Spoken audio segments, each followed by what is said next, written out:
There's something strange about the way January arrives. It's supposed to feel like a fresh start, a clean slate. The calendar resets, and suddenly everything seems possible again. You're meant to feel energized, ready to finally become the person you've been planning to be. But for a lot of people, that's not what happens. Instead, January feels heavy. Like the weight of everything you didn't accomplish last year just rolled forward. The gym membership you barely used, the budget you abandoned by March. And now you're supposed to try again, except this time it's supposed to stick. That pressure creates paralysis.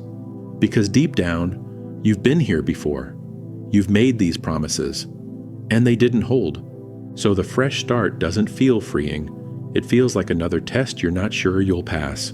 New Year's resolutions are built on a flawed premise. The idea that a calendar date can fundamentally change your relationship with yourself.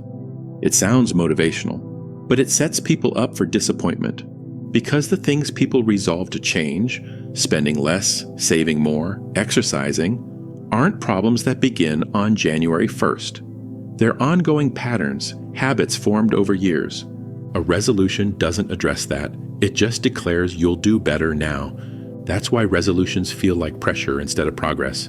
They're demands to perform, to prove you're serious this time. And when failure is the starting point, everything becomes fragile. One misstep and it feels compromised. So you force compliance through willpower or give up quietly. Neither creates real change. This is most visible with money. Every January, millions resolve to fix their finances. Save more, spend less, stick to a budget, and for a few weeks, it works. You track expenses, you say no to purchases, you feel disciplined. But then life continues. Unexpected costs appear. Daily decisions wear down, resolve.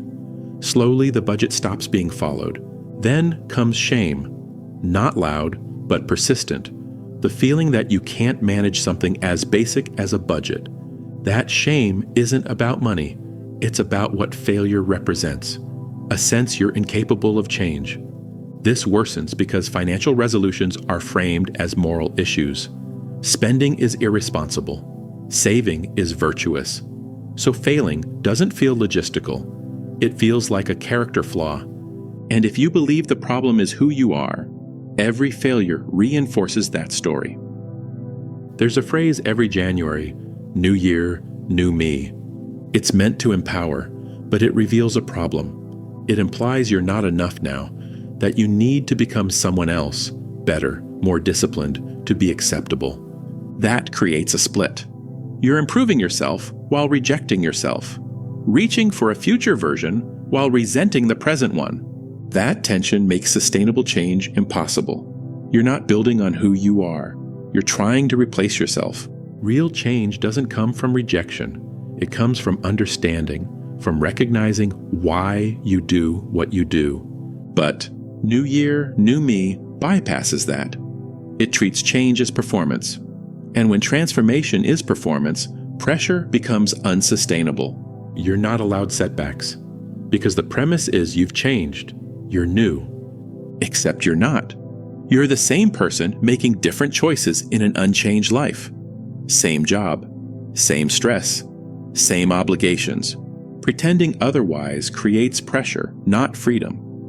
New Year's resolutions feel urgent. Like if you don't start January 1st, the opportunity passes. But urgency and sustainable change don't coexist. Urgency demands immediate action. Dramatic shifts, those rarely last.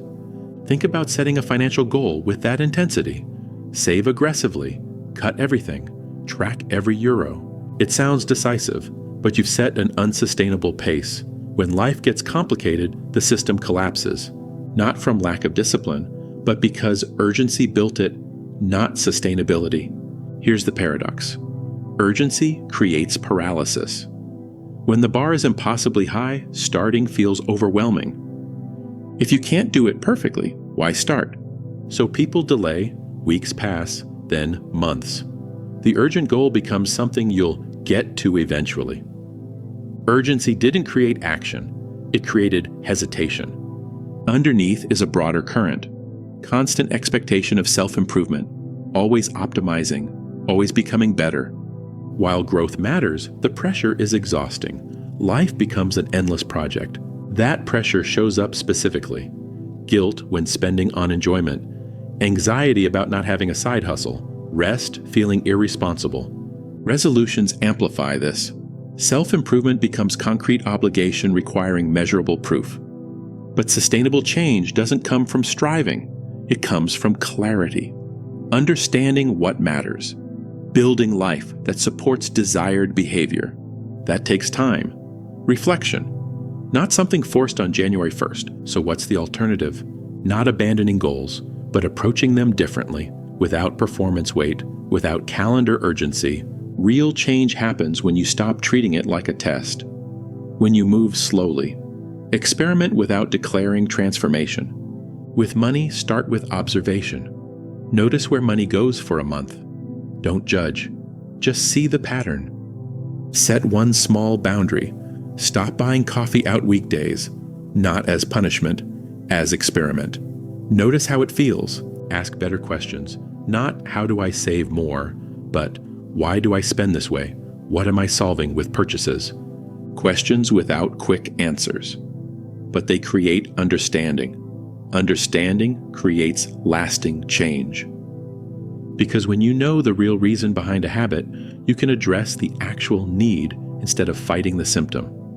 Maybe you're not bad with money. Maybe you're using spending to manage stress you haven't found another way to process.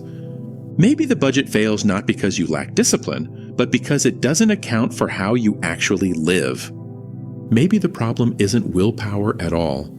It's that the system you're trying to force yourself into was never designed for a real human life. These aren't failures of character.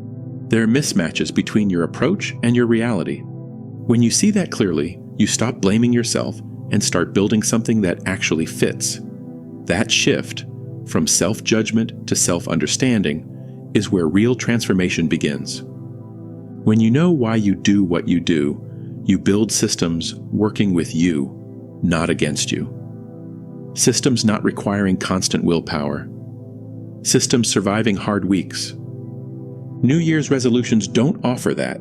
They offer urgency, performance, control illusion. Real progress is quieter. It doesn't announce itself, doesn't demand proof, just builds slowly through aligned choices. January doesn't have to feel like pressure. It's just a month. The calendar doesn't grant abilities, but it doesn't define change capacity either. That's always available. Not just January. Any quiet moment you decide to understand yourself better. Goals aren't the problem. Pressure is. Expectation of immediate, total change. When you release that expectation, something shifts. You stop performing transformation.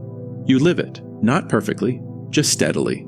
That's not the story told about resolutions, but it's the one that works.